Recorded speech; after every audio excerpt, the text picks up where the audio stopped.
السلام عليكم، ازيك يا بركات ريس؟ حبيبي. بقول لك انا عايز طعم بقى ايه من اللي بيجيب سمك. هتصطاد سمك ايه يا باشا؟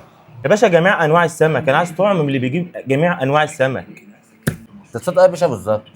اصطاد ايه؟ انت شكلك يا باشا مستجد ولا ايه في الشغلانه؟ انت ما انتش شايف العده يا باشا ولا ايه؟ ده انا داخل عليك بمكنه تجيب حوت، انا عايز طعم من اللي بيجيب حوت. عندك طعم من اللي بيجيب حوت؟ عندي. جدع علي بنازه هنا وانا ماليش في الصيد اصلا خالص من اساسي.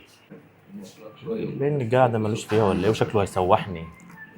انا فهمت طلبك دلوقتي. ايوه يا عم، امال ايه؟ يا زياد والعراف يا زياد، هات له طعم من العراف. اتفضل يا باشا. تمام يا باشا، شكرا. تمام. 100 100. حسابك كام يا ريس؟ 200 جنيه يا باشا. 200 جنيه، حاضر. ماشي حاضر. شكرا يا باشا، يلا السلام عليكم. السلام عليكم. حساب يا باشا، حساب يا كابتن. طيب يا باشا ماشي، اشوفه بيجيب سمك ولا لا الاول وبعدين ابقى اجي لك. سلام عليكم. يا باشا حساب يا باشا، حساب. جدع المجنون ولا إيه؟ يا كابتن، يا كابتن، يا باشا.